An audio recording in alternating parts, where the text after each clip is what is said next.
Mana commence à montrer un paysage démoniaque et quelqu'un dit que c'est le dernier endroit, le château du roi démon, et il montre une armée de démons. On voit un homme s'approcher d'un trône et de l'autre côté se trouve le roi démon. Le roi démon dit, pour un humain qui arrive ici, il n'est pas mauvais, mais c'est la fin pour lui. Et il ordonne à ses démons de tuer l'intrus. On voit les démons se précipiter sur l'homme et celui-ci rit et dit, commençons. L'homme charge l'armée et on le voit sortir 2 pistolets et continuer à courir vers les démons. On le voit invoquer l'une de ses compétences et il tue quelques démons, puis il recommence, les réduisant en pièces. Il saute au-dessus de l'armée et utilise une autre compétence, tuant instantanément 3 autres démons. Il se rend compte qu'il y a plus de démons qu'il ne le pensait et il se précipite en utilisant une autre compétence appelée danse des balles. On dirait qu'il danse tout en tuant les démons. Il s'arrête et on voit un monstre lui asséner un coup de poing, mais il esquive et dit trop lentement. On revient au roi démon qui regarde les cadavres de son armée. Cela le met en colère et il se lève. L'homme dit qu'il est finalement sorti et on voit le roi démon lever son arme en l'air. Elle commence à briller et de l'énergie commence à émaner de son arme, ce qui noircit le ciel. On voit le roi démon ouvrir un œil au milieu de sa tête et lancer une attaque sur l'homme. L'homme dit que c'est plus rapide qu'il ne le pensait et esquive de justesse. Et on voit le monstre détruire le terrain derrière l'homme, mais cela crée ensuite une énorme explosion, détruisant complètement le terrain. L'homme se retourne et dit, si ça l'avait touché, il serait mort. Mais le roi démon apparaît juste devant lui, et il frappe l'homme, ce qui le fait reculer. Après avoir bloqué, on voit une autre attaque immédiatement lancée au visage de l'homme, mais il l'évite et riposte sur le roi démon, mais ses balles rebondissent sur une barrière invisible. Le roi démon se moque de lui et frappe l'homme. L'homme réalise qu'il a une barrière qui absorbe ses attaques et se demande si le globe oculaire sur son front est le seul moyen de lui faire du mal et qu'il doit faire tout ce qu'il peut pour percer la barrière. Il lance une autre salve de tir sur le roi démon, mais il est bloqué sans effort. Le roi démon commence à invoquer des attaques de Friziraike. Il invoque 4 balles et les lance vers l'homme. L'homme l'esquive et riposte et esquive de justesse la 2e et la 3e attaque, mais réalise qu'il ne peut pas esquiver la 4e attaque et cela lui fait tomber ses armes des mains. Le roi démon lui dit que peu importe à quel point il se débat, ses attaques ne pourront pas l'atteindre. L'homme dit, est-ce vraiment le cas? Et nous voyons un cercle magique géant, il sort un sniper et dit, voyons voir. Il lance une attaque et nous voyons une traînée géante du tir du sniper qui touche directement l'œil et nous le voyons briser la barrière du roi démon. Il le traite de morveux et prépare une autre boule de glace et crie qu'il va mourir de ses mains, écrase la boule en libérant un maïasme qui commence à envelopper le pied de l'homme et il réalise qu'il est pris et qu'il va être dévoré à ce rythme et commence à déclencher une attaque désespérée sur le front de l'homme.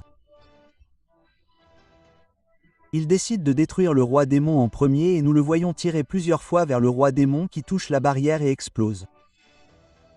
On voit le roi démon serrer le poing et dire qu'il va mettre fin à tout ça.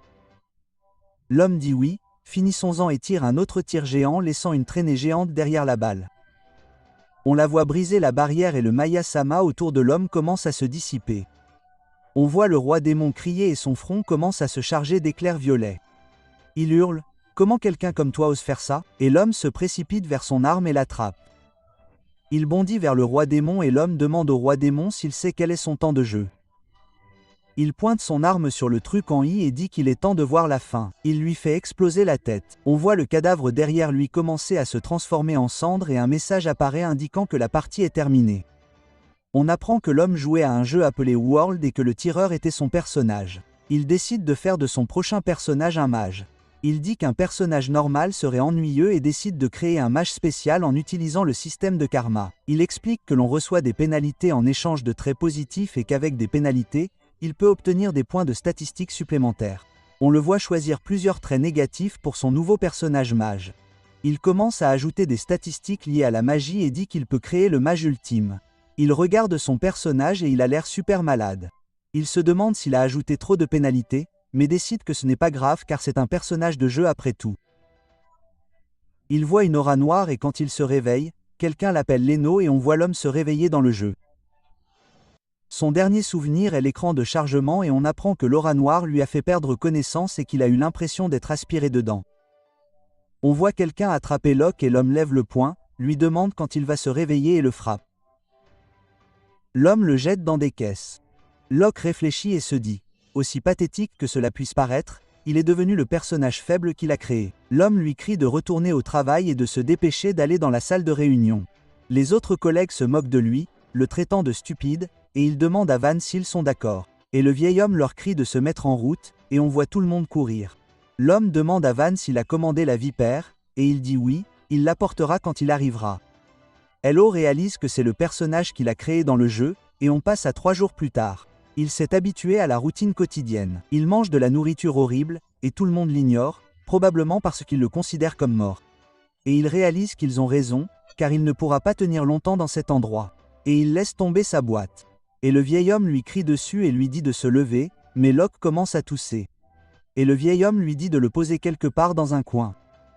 Leno dit qu'il n'est capable de garder sa santé mentale que grâce à la volonté qu'il a mise dans le personnage. Le vieil homme lui donne un coup de pied et lui dit d'aller se faire voir. Le vieil homme s'éloigne et Locke raconte comment ses maladies le tuent. Et la seule bonne chose à propos de ce corps est son talent magique et s'il peut l'utiliser, il pourra s'échapper. Il se demande s'il ne devrait pas essayer de s'échapper et de passer par une porte et voit une lumière qui, selon lui, mène à l'extérieur, mais il voit des hommes dehors et les entend parler d'un mage noir et il parle de la vipère de drogue qui est un améliorateur corporel et de la façon dont elle contient du mana. Leno voit une partie du mana à l'intérieur et il sent une énergie commencer à circuler autour de lui et il commence à être recouvert d'une aura. Un choc résonne dans son corps et il déverrouille son 6e sens ou plutôt son 3e œil. Il sent son alter ego et il réalise que le mana a toujours été dans l'air. Il ne l'avait simplement pas reconnu et que le mana affluait dans son corps. Mais ce pouvoir inconnu est certainement la magie de ce monde et il active un sort dans la paume de sa main.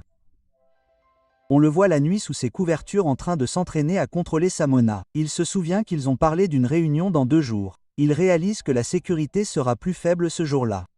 Il utilise son sort de lumière sur son front et se donne de la fièvre pour avoir l'air mourant aux yeux des autres. On voit Van livrer Viper au vieil homme. Le vieil homme lui en rend un et lui dit de s'occuper de Locke avant que le membre du syndicat n'arrive. On voit le jour où le membre du syndicat apparaît. Locke est toujours allongé sur le lit et tout le monde se demande ce qui ne va pas chez lui. Aucun d'entre eux ne veut nettoyer. Van leur dit de s'écarter et il mentionne que Van va le renvoyer. Van commence à sortir quelque chose de son manteau, ce qui inquiète Leno. Van l'attrape par l'épaule pour le retourner et lui donne Viper en lui disant que cela améliorera sa force physique, mais que c'est suffisant pour la route qui l'attend.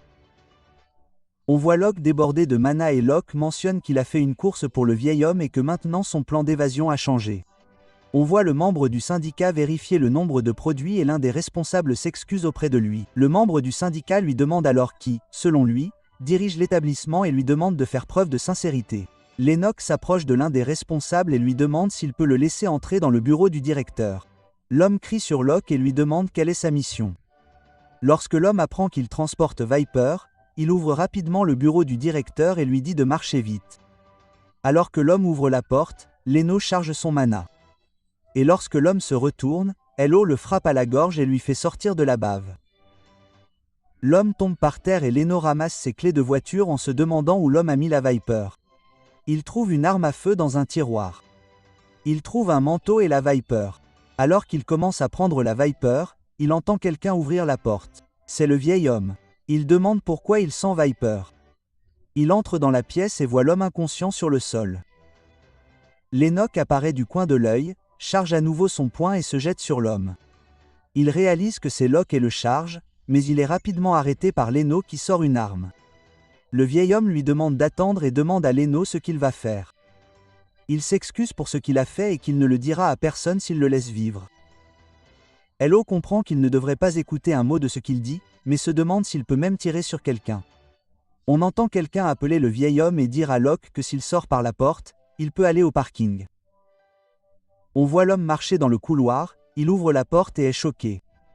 On voit une voiture quitter le garage et un homme dans un bureau qui se demande pourquoi il part. Hello sort l'arme et dit à l'homme d'ouvrir le portail. Il ouvre la grille et lui demande de ne pas tirer. Mais on entend par l'interphone que l'homme du bureau demande que la sortie soit fermée. Et on voit les corps des 2 hommes. L'homme éteint rapidement l'interphone et dit qu'il semble cassé. Et Locke dit que s'il le laisse derrière lui, il deviendra juste un problème et lui fait sauter la tête. Et on le voit s'éloigner. Et Locke dit que sa rationalité supprime sa culpabilité et sa peur et lui permet de rester sain d'esprit. Mais il voit une autre grille, appuie sur l'accélérateur et la défonce, et mentionne que son sang-froid est un talent de mage. On voit un décor cyberpunk et des hommes crient à un homme de s'arrêter. Il tire sur l'homme et on le voit sauter à travers une vitre. Les hommes sont confus, il a sauté de si haut et l'un des hommes leur dit de descendre et de chercher. On voit que la ville s'appelle Balkan et on voit Locke conduire. Il remarque que tout est mélangé à un peu de mana et qu'il peut ressentir une puissance familière qu'il a ressentie à l'usine, mais aussi dans les rues. Il cherche un endroit où se reposer et trouve un hôtel. Il entre et décide qu'il est temps de se reposer, mais il s'effondre sur le sol. On le voit se réveiller et boire quelque chose dans le frigo, mais il le vomit instantanément et se demande si c'est un effet secondaire de Viper, mais il réalise que s'il veut fonctionner, il doit se droguer. Il cherche quelque chose à manger, il trouve de la nourriture en conserve, mais dit que c'est nul. Il reçoit un appel de la chambre d'hôtel et il lui demande s'il prolonge son séjour et lui donne le prix. Et il réalise qu'il a besoin de plus d'argent et décide de se nettoyer avant de partir. Il prend une douche et se coupe les cheveux, disant que les gens ne le reconnaîtront plus maintenant. On le voit assis dans la rue et il réalise qu'il ne peut pas gagner d'argent légalement car il est un visiteur sans identité. Et tabasser les criminels et leur voler leur argent, c'est mieux. Et pour les trouver, il canalise son mana dans ses oreilles et commence à trier les sons et à écouter les conversations environnantes, mais n'a aucune chance jusqu'à ce qu'il entende quelqu'un parler d'argent volé. Il se dirige dans la direction du bruit, mais il a mal à la tête à force d'utiliser son mana et doit boire une autre vipère. Et maintenant, il déborde à nouveau de mana. Il est donc temps de gagner de l'argent. On voit deux hommes en tabasser un autre dans une ruelle pour avoir perdu son argent. Et ils disent qu'ils peuvent simplement vendre des parties de son corps pour se faire de l'argent.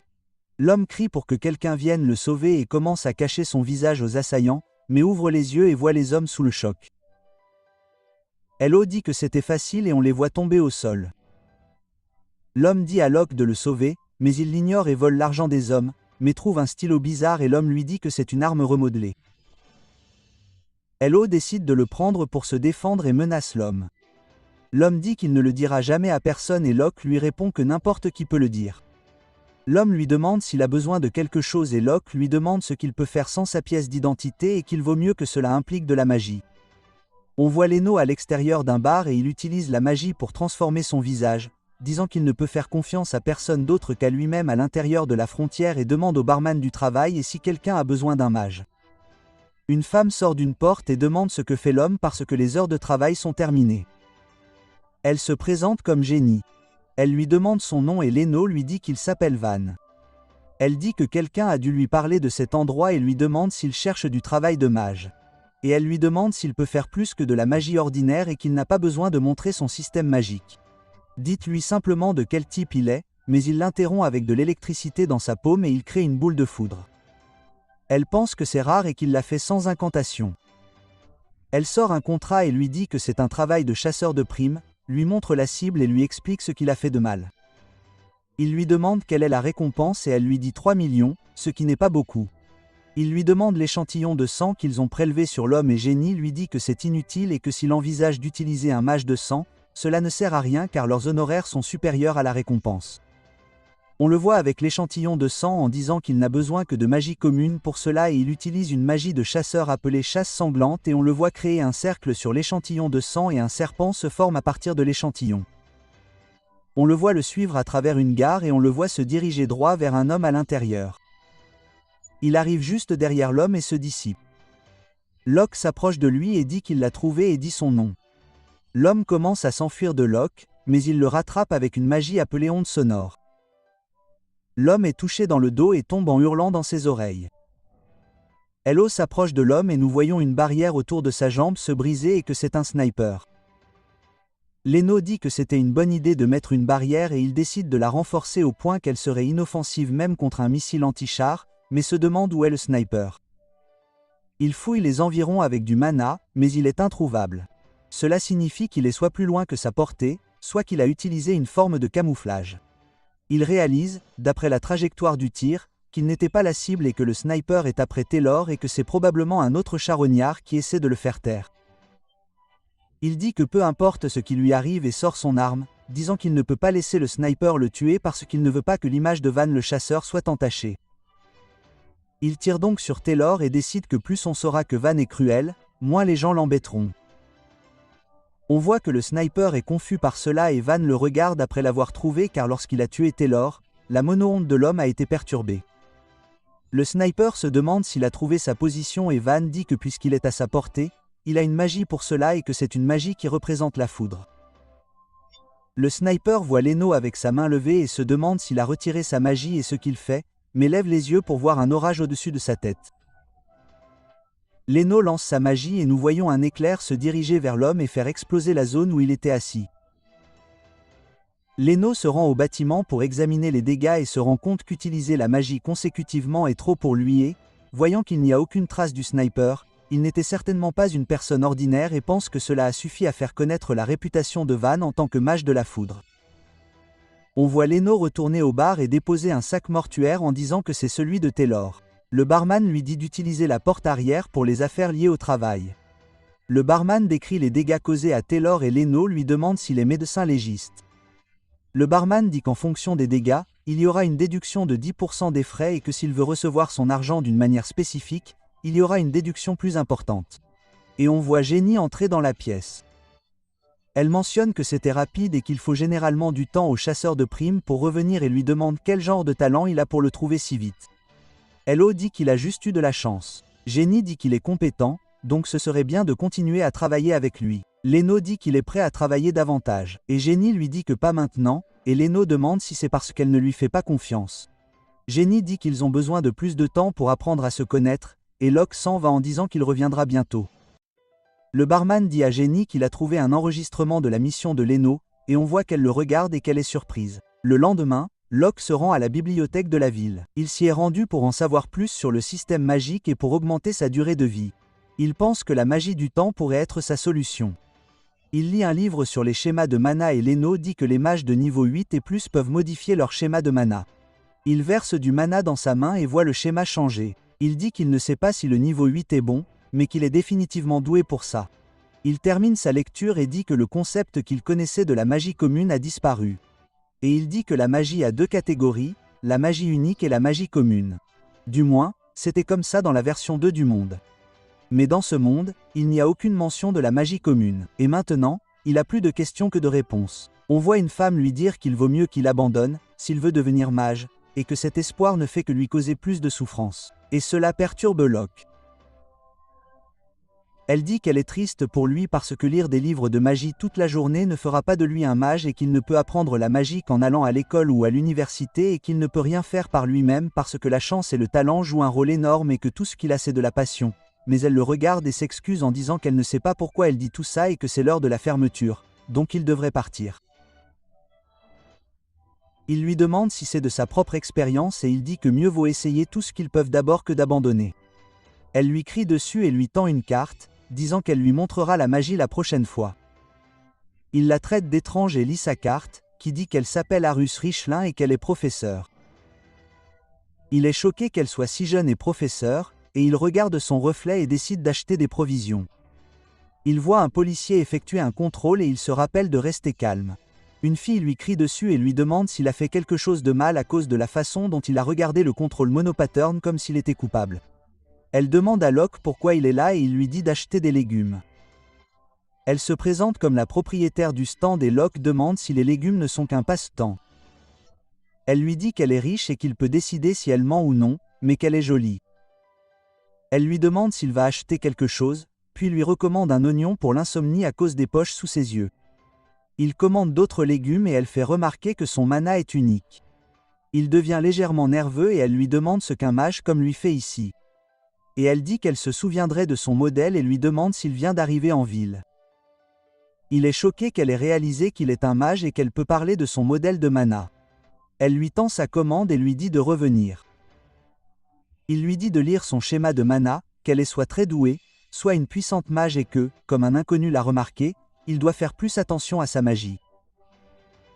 Après cela, il a passé de nombreux jours dans sa chambre à améliorer l'efficacité de la magie qu'il connaît déjà. Mais il n'a toujours pas réussi à trouver d'indices concernant la magie inhérente et son corps ne s'est pas amélioré. mais il a besoin d'une identité appropriée pour avoir assez d'argent pour de meilleures drogues. Il retourne au bar et demande une identité à Jenny. Elle dit que c'est possible, mais qu'elles sont chères et que le prix le surprend. Mais elle lui dit d'ignorer le prix et qu'elle a un nouveau travail pour lui et dit que c'est une demande commerciale et qu'il gagne plus qu'un travail de chasseur de primes. Elle lui parle de la cible et du fait qu'il s'agit d'une entreprise de maquillage qui a effectué de nombreux tests sur des techniques anti-âge sur l'homme, que le demandeur est l'un de leurs concurrents et qu'ils ont deux conditions. Soit un piratage après infiltration, soit la destruction de l'usine.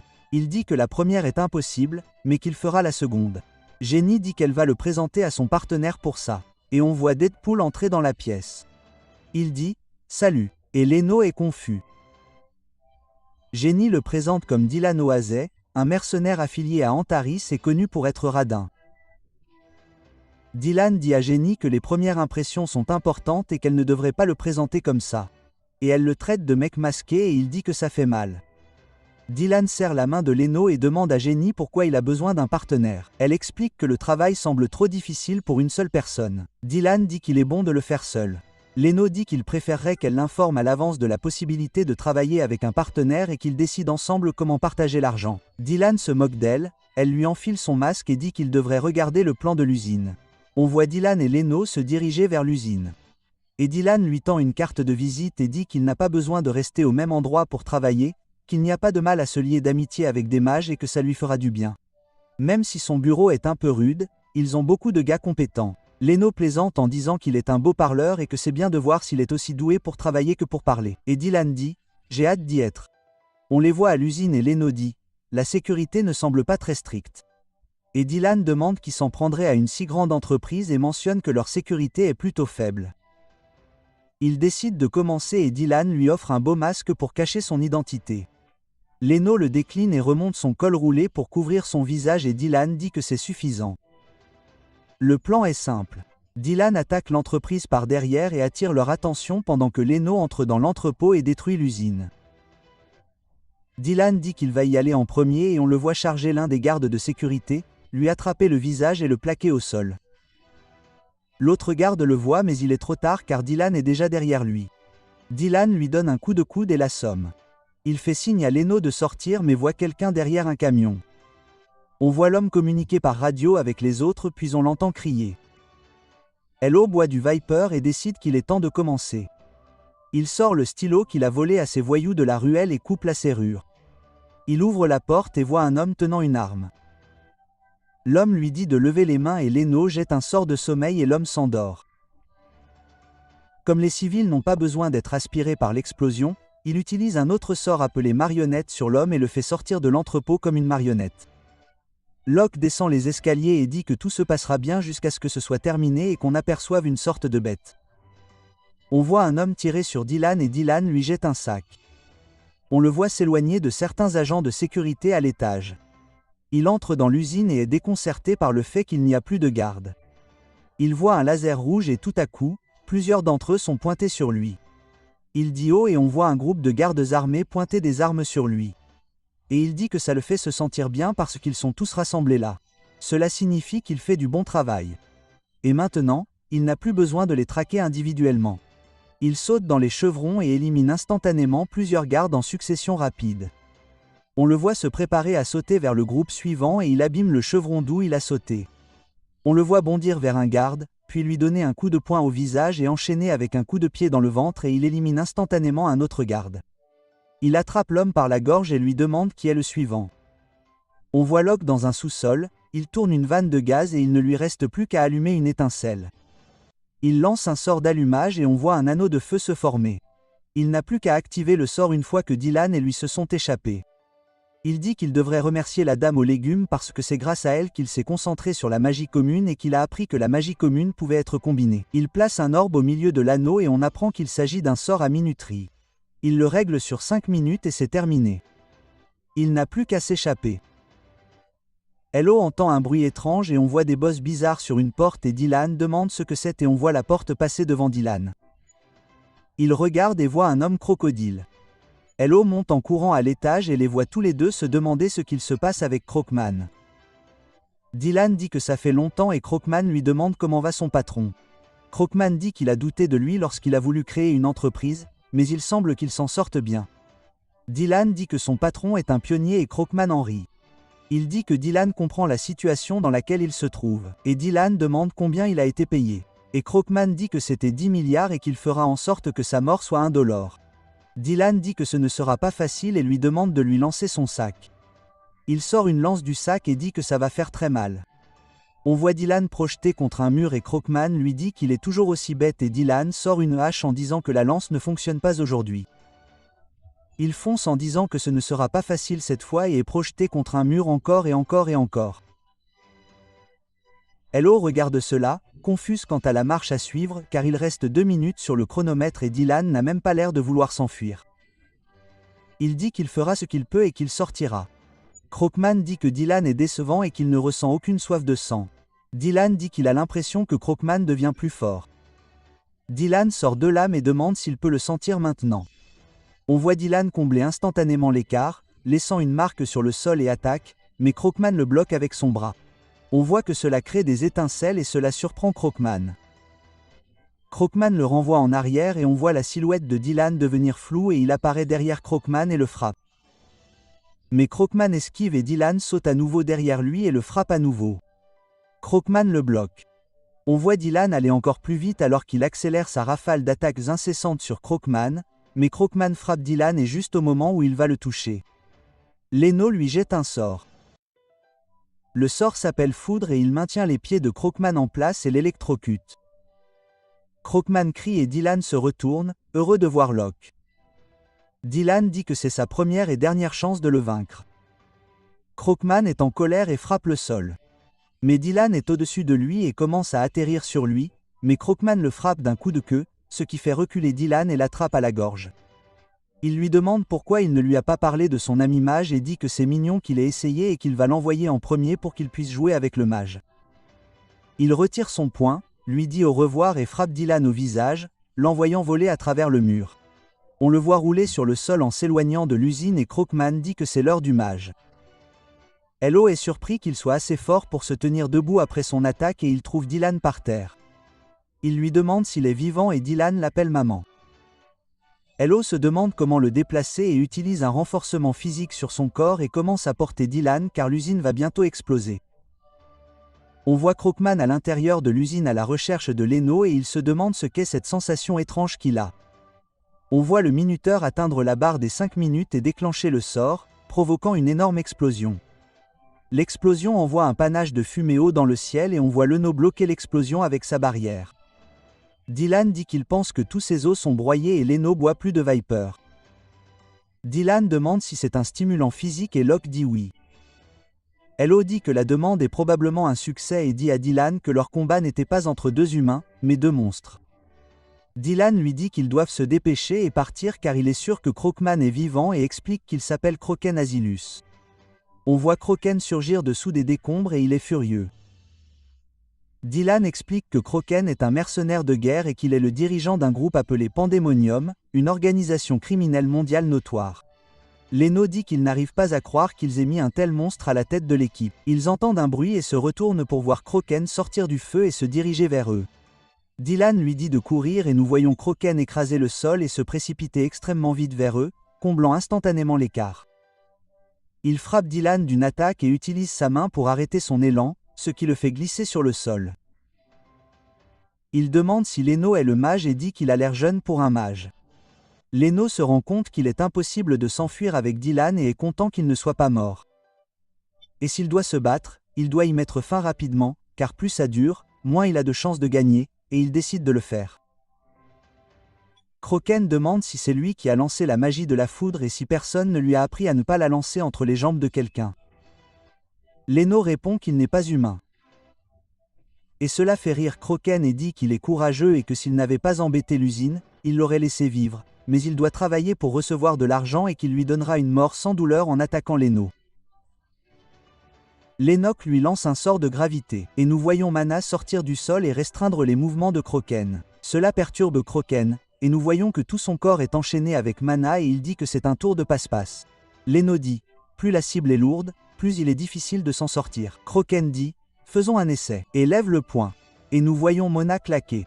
Leno essaie à nouveau, et Crocken rit, demandant s'il pensait vraiment qu'il serait capable de le retenir. Et Leno ferme la bouche et dit « C'est enfin calme maintenant ». Croken intervient et le traite de gamin en disant qu'il va bientôt être déchiqueté comme ça. Alors qu'il déchire le mana, Locke s'excuse, mais il n'a pas l'intention de rester assis à former du mana entre ses mains et qu'il n'a pas l'intention de garder de l'énergie dans cette situation. Lennox continue de rassembler du mana tandis que Croken court vers lui. Croken crie, demandant quel tour il essaie de jouer maintenant, et Leno ne répond pas et rassemble un peu plus longtemps, puis tend les mains. Et à ce moment-là, Croken bondit vers lui. Mais Locke pose ses mains sur le sol et nous voyons une ligne de mana s'étendre vers Croken. Croken se demande ce qui se passe et nous voyons une lumière vive et Leno dit que le nom du sort est âme de givre et il montre Croken à l'intérieur d'un bloc de glace. Et nous voyons Locke se demander s'il n'en a pas trop fait. Et il regarde pour voir Dylan couvert de neige. Dylan dit qu'il a froid et dit qu'avant que Croken ne s'échappe, ils doivent partir. Leno dit « Ouais, il va probablement s'échapper bientôt » et il est interrompu par Croken qui sort de la glace. Et Dylan dit qu'ils sont foutus et qu'ils doivent se dépêcher avant qu'ils ne s'échappent. Hello dit qu'il sait, mais qu'il n'a plus beaucoup de mana, mais il se souvient d'une magie commune spécialisée dans le soutien des armes à distance. Et il se souvient de la magie de tir de son pistolero. Il applique des sorts sur son arme et réalise que l'arme ne peut pas gérer le mana. Mais cela n'a pas d'importance car c'est la fin de toute façon. On voit le visage de Croken sortir de la glace et Leno lance un autre sort sur l'arme et tire directement vers le visage de Croken. Le sort touche Croken et on le voit briser la glace et l'envoyer voler en arrière. Le pistolet est maintenant cassé et Dylan est surpris qu'il ait utilisé un pistolet et il se demande si c'était suffisant car Locke n'a plus de mana. Il voit à travers le brouillard produit par le brise-glace. Croken se lève et dit que c'était une bonne tentative. Cela les choque et nous voyons Croken arrêter la balle avec sa paupière, ce qui perturbe sérieusement Leno et il le traite de monstre. Croken rit et dit qu'il ne pense pas non plus être un humain normal. Nous voyons la balle écrasée tomber de son œil et il dit que ça fait un peu mal.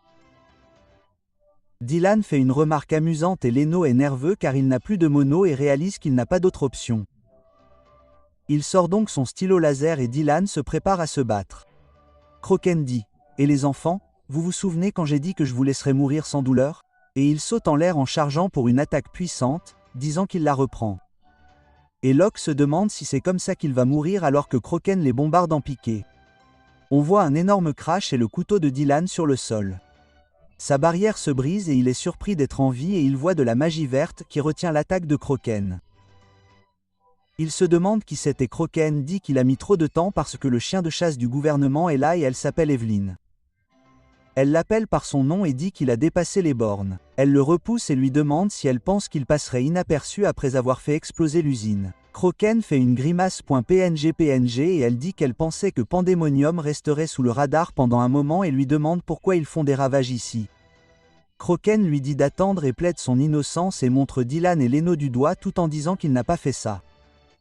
Dylan secoue la tête et Evelyn dit à Croken d'arrêter ses conneries et dit qu'ils étaient sur le point de se faire défoncer la tête par lui, c'est eux qui ont détruit le bâtiment et elle traite Dylan de pervers masqué.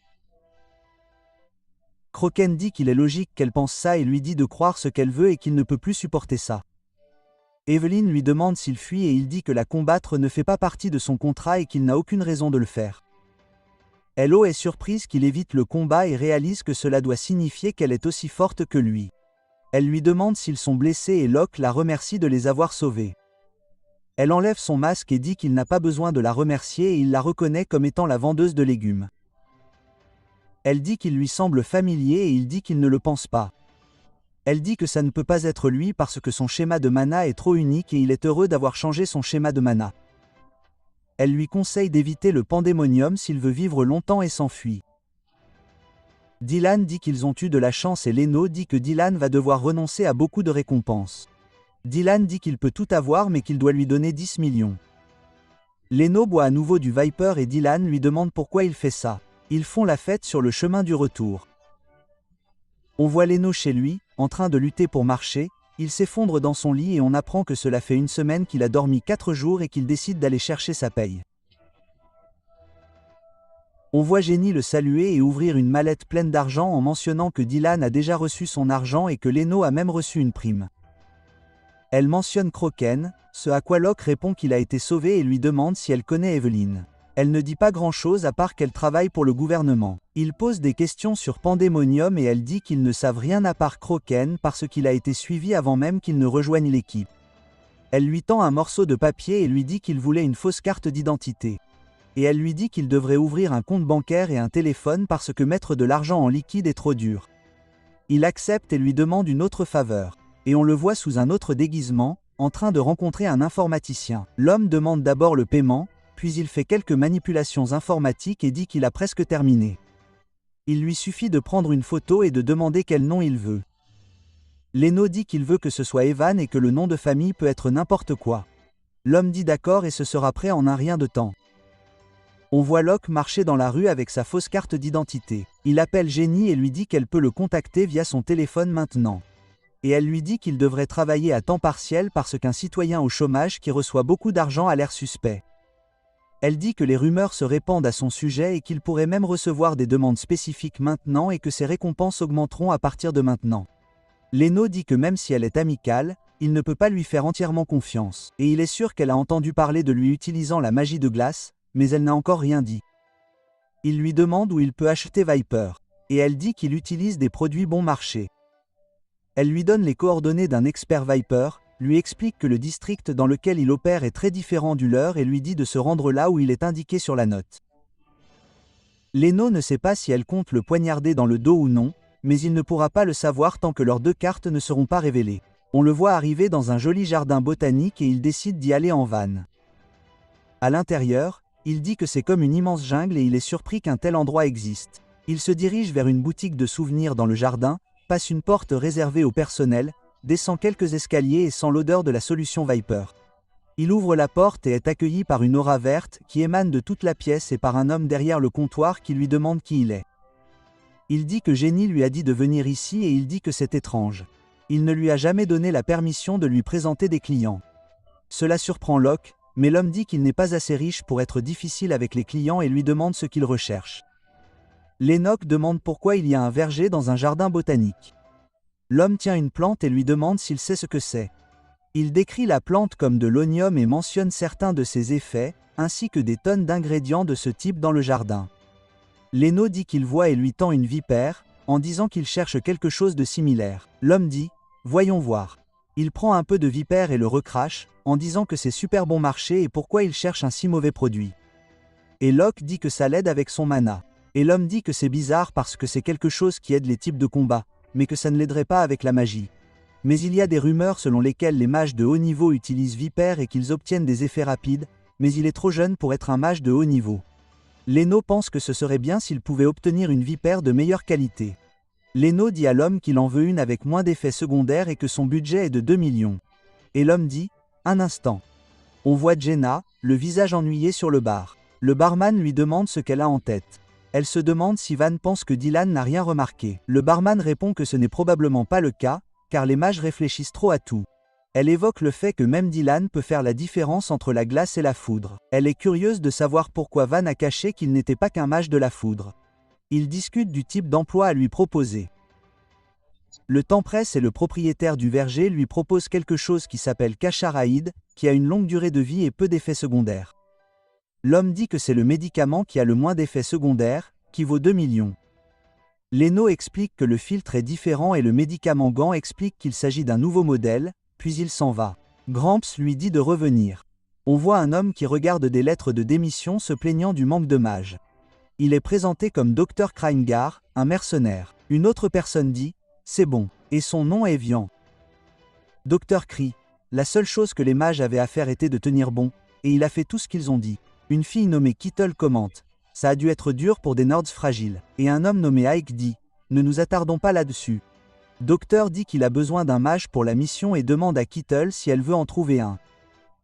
Docteur reçoit un appel de Jenny et elle dit qu'elle a appelé pour lui demander s'il a besoin d'un mage et elle dit qu'elle peut lui en présenter un et qu'elle peut garantir qu'il est meilleur que 2 mages parce qu'il est différent. On voit Locke dans sa chambre en train de pratiquer sa technique de barrière et il dit qu'en temps normal, il aurait besoin de dessiner un cercle magique en cours de cérémonie, mais il suffit de se concentrer et il se concentre sur le dessin d'une forme autour de l'espace et sur l'installation d'une magie de sécurité sur la surface de la forme. On voit qu'il verrouille la forme et que si quelqu'un envahit l'espace, il sera électrocuté par 14 éclairs. Il ajoute également un effet de gravité au sol. Maintenant qu'il a une maison, il peut la préparer correctement. Il a terminé la première et il est temps de passer à la deuxième, mais il reçoit un appel téléphonique de Jenny et il lui dit qu'il va se rendre chez lui. On voit que sa deuxième préparation est une arme à feu. On le voit au bar de Jenny et elle lui explique en quoi consiste le travail. Il pensait que son prochain travail serait avec le groupe de Dylan. Il demande plus de détails et explique qu'un gang de charognards a pris le contrôle d'un bâtiment et qu'ils utilisent la puissance du bâtiment. L'entreprise craint que leurs informations ne soient effacées. Ils ont donc fait appel à un groupe de mercenaires et ils demandent quel serait son rôle. Elle dit qu'il s'assiera à l'arrière et lancera de la magie depuis les lignes arrière. Elle dit qu'il y a d'autres emplois parce que son histoire est célèbre en ce moment. Et elle mentionne que les mercenaires sont sensibles à l'argent, ils ne l'arnaqueront donc pas. Et comment parfois d'autres personnes découpent des gens pour leur part de l'argent, mais elle peut empêcher cela parce qu'elle est si compétente parce qu'elle garantit une protection contre rémunération. Il accepte le travail et elle lui dit quand et où il se trouve. On passe au groupe de garde du crime qui l'attend et Vi demande à Docteur ce qu'il pense du mage et il dit que Jenny s'est portée garante de lui et qu'ils devront lui faire confiance. Ils sont choqués de voir quelqu'un d'aussi jeune et on voit Leno manger un sandwich en marchant vers eux. Il demande si c'est le groupe de garde du crime et il demande s'il est Van. Il dit qu'il a trouvé le bon endroit et on voit Kael demander ce qu'il fait avant une mission. Il demande si elle est aveugle parce qu'il est clairement en train de manger. Docteur dit qu'il espère qu'ils ne se feront pas de mal pendant l'opération et qu'il est temps pour le briefing final et il explique rapidement que leur objectif est de contrôler le serveur d'alimentation du 3e étage et explique où se trouvent les entrées. Il divise les groupes et leur dit où ils vont aller. Leno complimente Docteur sur sa rapidité à parler, mais il est cohérent et calme, et c'est un leader né. Docteur dit à Locke qu'il doit juste se concentrer sur ses attaques, puis suivre le groupe 3 en renfort, et dit à tout le monde de commencer et de se mettre en position. On voit tout le monde rester en position et prendre ses armes. Hello suit et commente la coexistence des armes à courte et à longue portée, et comme tout le monde sait que la magie est nécessaire et que c'est pour cela que tout le monde a désespérément besoin d'un mage. On les voit se cacher devant leur bâtiment cible et Docteur dit à Locke que les ennemis ont peut-être aussi engagé un mage et de le lui faire savoir immédiatement. Leno remarque une étrange ligne jaune faite de mana et qu'ils doivent essayer de connaître leur nombre, mais il va plutôt l'utiliser pour trouver où se trouvent les adversaires. Il l'attrape et y verse du mana, qui le suit jusqu'au mage qu'il a lancé. Il mentionne que s'il détruit le cercle magique, le rebond ira au mage et le tuera instantanément. Il raconte à Docteur ce qui s'est passé et que c'est le meilleur moment pour y aller. Docteur les voit paniquer et décide qu'il a raison. Il ordonne à tout le monde d'entrer et on les voit lancer de la fumée et charger. Leno décide d'essayer les nouveaux effets Viper et se souvient que Docteur a dit de soutenir durement au début et on le voit lancer une chaîne d'éclairs vers le bâtiment, éliminant instantanément plusieurs ennemis. Cela choque le groupe de gardes criminels et ils continuent de se précipiter. On voit Docteur éliminer instantanément 2 ennemis et tout le monde semble faire sa part. 2 des hommes portant des boucliers protègent Docteur puis lancent leurs boucliers sur les ennemis, les renversant. Le combat continue et Docteur remarque que l'un des gars semble habile, mais l'homme les dépasse et se dirige vers Leno. Il dit qu'il va le tuer et se jette sur lui. On voit que l'étui de Locke est vide et que le canon de son arme fume et on se penche. Il a tiré sur l'homme dans le ventre. L'homme tombe et il est satisfait que son arme ait résisté aux 3 sorts lancés dessus. Docteur demande s'il va bien et il répond qu'il peut se protéger, alors ne vous inquiétez pas pour lui. L'entrée est libre, alors ils décident d'y aller. Ils poursuivent leur plan et remontent le long du bâtiment pour tendre une embuscade au groupe qui les attend au-dessus d'eux. Cela permet à la 2e unité de prendre l'étage suivant et ils montent. Docteur dit qu'il est temps d'y aller et il commence à tirer. Il arrête de tirer et découpe quelques ennemis. Et tandis que Leno le suit, il voit l'un des hommes chercher son arme, alors il l'électrocute. Docteur appelle par radio pour dire que leur étage est libre, et Kittle dit qu'ils sont dans une impasse, entend une détonation et s'inquiète, mais elle dit que tout est libre. Elle s'excuse et dit que le dernier type se cachait comme un rat. Ils mettent leur plan à exécution et nettoient l'étage. Docteur commente à quel point Leno est puissant et Kittle demande s'ils peuvent l'embaucher et il dit qu'ils n'ont pas d'argent et elle dit d'investir simplement dans lui plutôt que dans les débutants. Docteur contacte One par radio et lui demande comment se passe la situation sur le toit. Vian a du mal à prononcer les mots « capitaine », ce qui surprend tout le monde et il cesse de répondre à la radio. Il se précipite pour l'aider et nous voyons tout le monde au sol, gravement blessé. Docteur demande à Vian s'il va bien et ordonne à tout le monde de donner des potions de Regan aux blessés. Vian s'excuse et Docteur dit qu'il a bien fait. Locke remarque que tout le monde est gravement blessé mais a évité la mort. Cela signifie que l'agresseur est correctement entraîné et se demande pourquoi il les a laissés comme ça. Il dit aux autres que l'agresseur est toujours là et Docteur demande à Locke de s'occuper de Vian. Docteur dit « Séparez-vous. Cherchez des indices. » Docteur demande où il se cache. Et nous voyons un homme assis au sommet d'une tour, disant qu'il est surprenant que les invités soient arrivés si tôt. Docteur voit l'homme sur la tour et pointe son arme sur lui en criant à propos de son équipe. L'agresseur explique comment ils ont investi autant d'argent dans l'usine, et Docteur demande si le plan était d'empocher l'argent du gouvernement. L'homme répond « Bingo !» Et Docteur dit qu'il se fiche de ce que Scavenger a fait et que ce n'est que du business. L'homme dit que cela n'a pas d'importance et commence à tirer quelque chose de derrière son dos et dit qu'il est trop tôt pour arrêter, surtout par un mercenaire. Et on le voit tenir une pilule. Docteur crie à tout le monde de l'arrêter et il déclenche des attaques, mais l'homme les esquive tout en descendant vers eux. On le voit avec une pilule entre les dents et il atterrit, créant un nuage de poussière. Tout le monde a ses armes pointées sur lui, et on voit l'homme dégager une aura menaçante tout en tenant un couteau. Il tire sur l'homme, mais il se précipite vers eux et empale instantanément l'un des membres du groupe.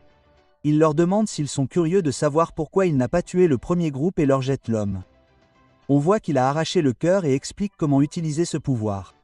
Il a besoin de carburant vivant et Leno reconnaît qu'il s'agit de magie noire et le regarde manger la chair de l'homme, qui est probablement un vampire ou quelque chose de similaire. Mais la magie a de graves effets secondaires. L'homme dit que ce n'est pas suffisant et il fait tournoyer son couteau et charge un autre membre nommé Delan. Mais Ike le bloque avec son bouclier, mais son bouclier est toujours coupé en deux et il est grièvement blessé. Il se place instantanément derrière Delan et la tue instantanément en lui mordant la gorge et jette son cadavre au sol, disant qu'elle n'a pas bon goût. Docteur dit à tout le monde de se dépêcher et de se battre, et un groupe d'entre eux saute sur l'homme. L'homme dit qu'il se demande quel goût ils auront et se précipite sur chacun des membres, les tuant individuellement tout en se dirigeant vers Docteur. Docteur bloque son attaque mais est projeté en arrière et nous voyons une balle traverser la tête de l'homme et Kittle dit à tout le monde de continuer à tirer. L'homme dit que ce genre d'attaque ne le tuera pas et charge sur elle. Leno appelle la foudre sur l'homme et l'électrocute. Leno dit qu'il a contrôlé la zone et les dégâts. Mais s'il peut sentir les signes avant l'attaque, il pourra l'esquiver. Et s'il le fait, alors sa prochaine cible sera lui. Et nous voyons sa barrière brisée par l'homme. Mais Locke échappe à son attaque et les autres tirent sur l'homme pour couvrir Locke. Mais Locke sort son arme et la charge de mana et de sort, la pointe sur l'homme et déclenche une attaque à plusieurs coups et fait des trous dans le corps de l'homme. L'homme tombe à genoux et Leno dit qu'il doit finir le travail. Et bien que son corps soit fragile, il ne doit pas avoir peur du combat rapproché et attrape l'homme par la gorge et lui inflige plusieurs décharges électriques pendant que l'homme crie. Il attrape la main de Leno et dit qu'il ne le tuera pas avec ça. Abonnez-vous pour plus de vidéos comme celle-ci. Laissez un like ou un commentaire pour aider la chaîne. Merci d'avoir regardé.